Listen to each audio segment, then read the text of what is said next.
कहानी का main character एक लड़की है। वो एक ऐसी लड़की है जो समंदर से बहुत इतना प्यार करती है कि वो अपनी सारी जिंदगी समंदर में रहकर यानी सेलिंग करके गुजारना चाहती। उसका नाम था टैमी ऑल्टर, जिसे टैमी भी कहते हैं, और उसका ताल्लुक कैलिफोर्निया से था। वो अपनी जिंदगी को सेलिंग करते हुए एक बेहतर तरीके से और एक खुशगवार तरीके से गुजारना चाहती। टैमी ने अपनी स्टडी ग्रेजुएशन तक कंप्लीट करने के बाद सेलिंग ज्वाइन कर ली और अपना सफर वो कश्ती के जरिए तय करते हुए ताहिती आ गई, जो कि एक खास जगह का नाम था। ताहिती एक ऐसी जगह का नाम था जो कि एक बहुत खूबसूरत आइलैंड था। उसकी मुलाकात एक लड़के से होती है जिसका नाम रिचर्ड था। वो भी काफी अरसे से ताहिती में ही रह रहा था। वो बिल्कुल टैमी की तरह ही था, यानी वो भी समंदर से प्यार करता था और वो अपनी सारी जिंदगी ताहिती में गुजारना चाहता। उसके पास अपनी जाती बोट थी जो वो सेलिंग में इस्तेमाल करता था। वो दोनों एक दूसरे को समझने लगते हैं और एक दूसरे को पसंद करने लगते। रिचर्ड ने बहुत सारी कश्तियां अपने हाथों से बनाई था। टैमी ये सब देखकर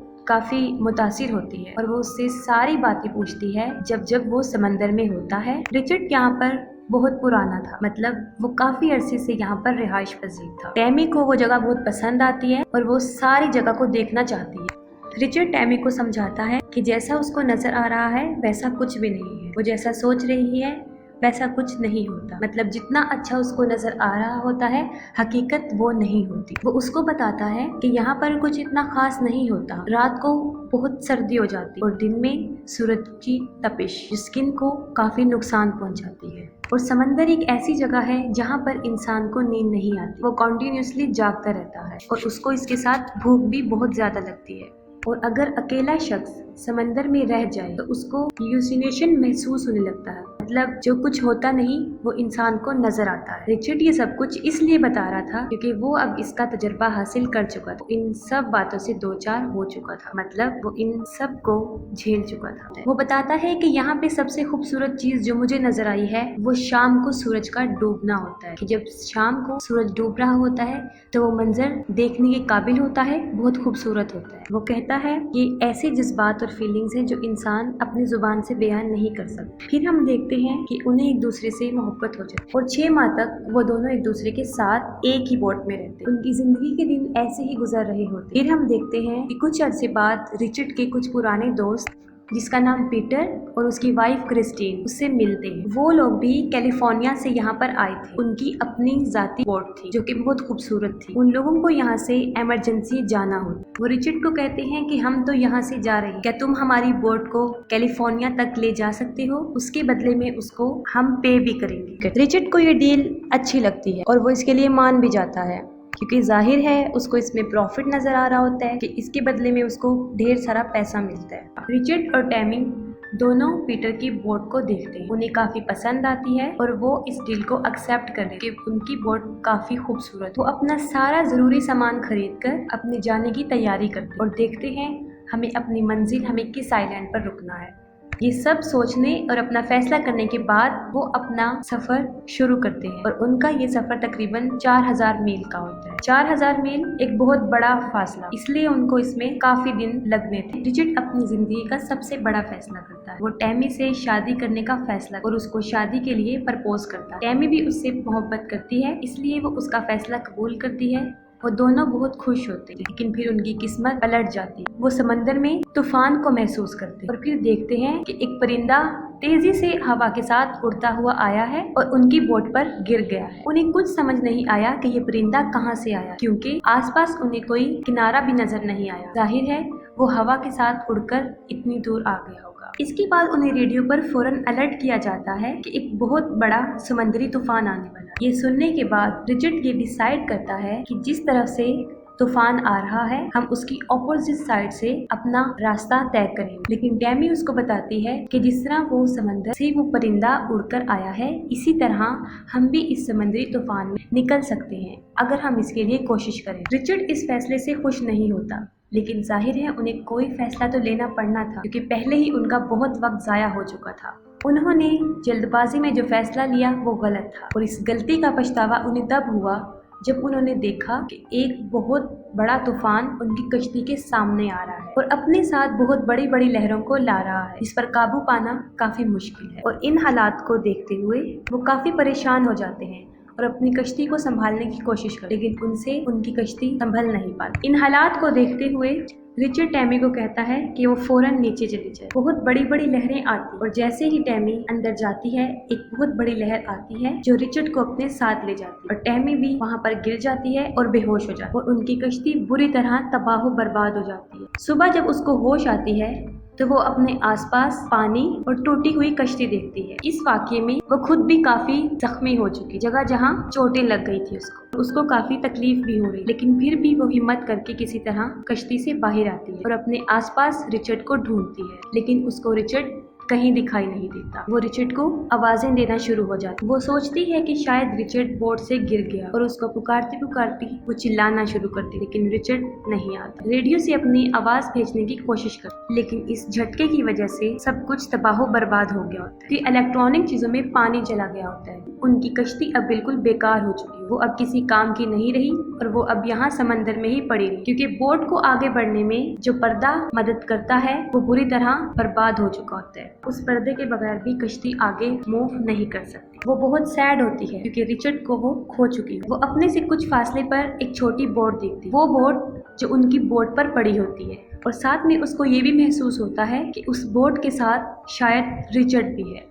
वो छोटी बोट उनकी कश्ती से काफी दूर होती, अगर वो अपनी बोट छोड़ के जाती तो वो उनसे दूर निकल जाती, इसलिए उसको अकेले छोड़ना अक्लमंदी नहीं। वो सोचती है कि अब उसे क्या करना चाहिए। वो इर्द गिर्द देखती है, उसको एक बहुत बड़ा पर्दा नजर आता है जो बिल्कुल उसी पर्दे की तरह होता है जो कश्ती को आगे बढ़ने में मदद देती। वो उसको लगाने की काफी कोशिश करती, क्योंकि वो काफी मुश्किल काम था और उसमें एक इंसान से वो लग नहीं सकता, उसके लिए ज्यादा लोगों की जरूरत पड़ती। लेकिन टैमी फिर भी हिम्मत नहीं हार और मुसलसल उसको लगाने की कोशिश करती और आखिर वो कामयाब हो जाती है। उस पर्दे को हवा में लहरा दी। उसके बाद वो कश्ती को उस छोटी कश्ती की तरफ लेकर जाना शुरू कर दी। जैसे ही उसकी बोट उस छोटी कश्ती की तरफ जाती है वो फौरन रस्सी उठाती है, खुद को उस रस्सी से बांधती है और समंदर में कूद जाती है और फिर वो छोटी बोट की तरफ पहुंच जाती है। वो देखती है कि वहाँ पर रिचर्ड है जो बहुत जख्मी हालत में और बहुत मुश्किल से उसकी जान बच गई, क्योंकि जितना वो जख्मी हो चुका था उसका बचना नामुमकिन था। टैमी उस रस्सी के सहारे दोबारा कश्ती में आती है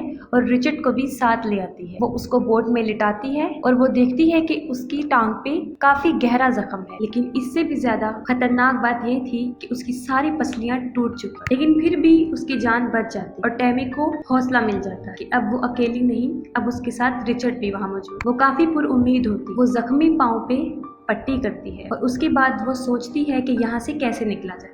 उसके बाद हम देखते हैं कि वो पाइप के जरिए बोट में पानी को बाहर निकालती है और जहाँ से कश्ती टूट चुकी है वहाँ पर टेप के जरिए जोड़ती है। इसके बाद वो यहाँ से निकलने का रास्ता ढूंढ वो नक्शे को पढ़ने की कोशिश करती। ये चीज उसके लिए काफी मुश्किल थी, लेकिन वो फिर भी उसको पढ़ती रहती। इसके दौरान उसे पता चलता है कि वो तकरीबन 25 दिन में सैंटियागो पहुँच सकते हैं अगर उनकी कश्ती तबाह ना हो, लेकिन वहाँ पे हवाएं और लहरें बहुत तेज थी जो उनको आइलैंड यानी उनकी मंजिल से और दूर लेकर जा रही, जिससे उनको साफ नजर आ रहा था कि दिनों तो क्या वो तो महीनों में भी अपनी मंजिल की तरफ नहीं रह जा। कोई भी उनकी मदद को नहीं आया तो वो सारी जिंदगी के लिए यहाँ फंस सकते हैं और यहाँ से उनका निकलना नामुमकिन हो सकता है, क्योंकि जापान तक उन्हें कोई आइलैंड दूर दूर तक नजर नहीं आ रहा था।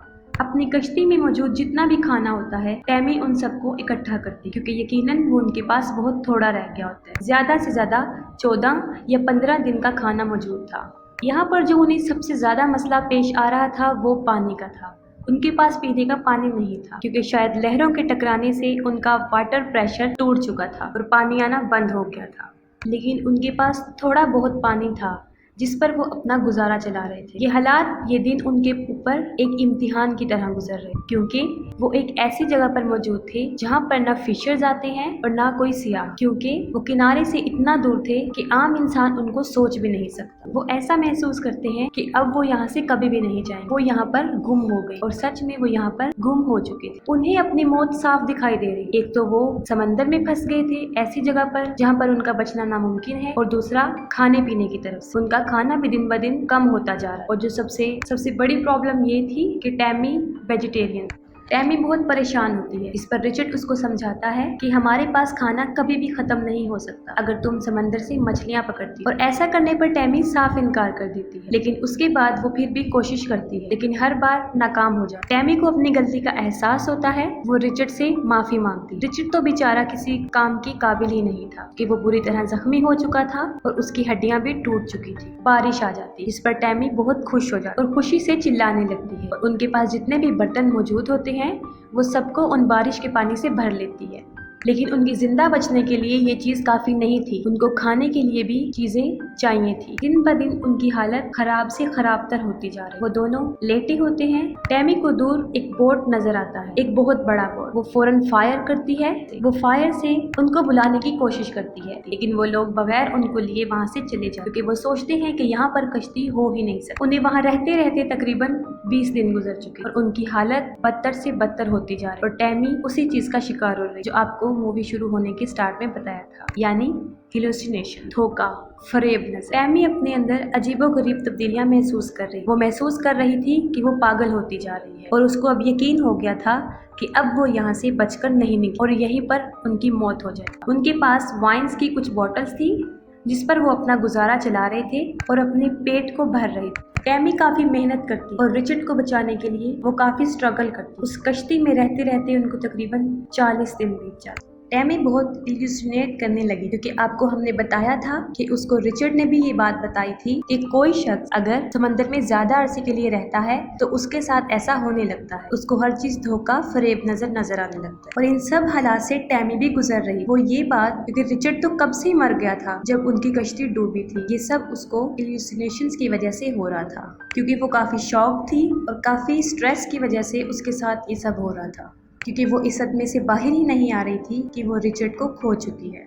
और उसकी ये इल्यूसिनेट इतनी पावरफुल थी कि अब तक वो रिचर्ड को महसूस कर रही थी वो सब इसी की वजह से था। वो कैसे? क्योंकि जिस रिचर्ड को वो महसूस कर रही थी असल में वो था ही नहीं। वो खुद से अकेले में बातें करती रही और उसको लगता था कि उसके आसपास रिचर्ड मौजूद, क्योंकि वो रिचर्ड से प्यार करती थी। और इस बात को एक्सेप्ट करना काफी मुश्किल था कि उसने रिचर्ड को हमेशा के लिए खो दिया। और 40 दिन गुजर जाने के बाद आखिरकार उसको यकीन आ ही जाता है कि अब रिचर्ड नहीं रहा और अब वो अपने इमेजिनेशंस की दुनिया से बाहर आ जाए। काफी मरतबा हम फिल्म में ये देखते हैं कि वो रिचर्ड को महसूस कर रही होती, वो देख रही होती है, लेकिन हकीकत में ऐसा नहीं हो। लेकिन उसकी किस्मत अच्छी थी, उसकी जिंदगी को एक और मौका दिया था और वो देखती है कि एक बोट उससे थोड़ी दूर की फासले पर है, उसकी तरफ आ रहा है। इस बार भी वो गन से फायर कर और फिर उन लोगों को पता चल जाता है कि वो वहाँ पर कोई मौजूद है। और इतने दिनों के बाद, इतने नामुमकिन हालात में, जो मैं शुरू में आपको बता चुकी, वो बच जाती है। वो तकरीबन वहाँ पर 41 दिन तक रुकती है। एक काफी लंबा अरसा समंदर में रहना काफी बुरा एक्सपीरियंस हो सकता है और उसकी जान बच जाती। और ये बहुत सच्चा वाकया है, बिल्कुल हकीकत पर मबनी। इसके बाद भी टैमी सेलिंग नहीं छोड़ और अपनी सारी कहानी को सामने रखते हुए वो किताब लिखती है। वो बताती है कि रिचर्ड ने मेरी मुश्किल वक्त में बहुत साथ दिया और अब तक उसके कानों में उसकी आवाजें गूंजती रही और आज अगर वो किसी की वजह से जिंदा है तो वो सिर्फ रिचर्ड। मूवी काफी इम्प्रेसिव है। आई होप सो आपको अच्छी लगी।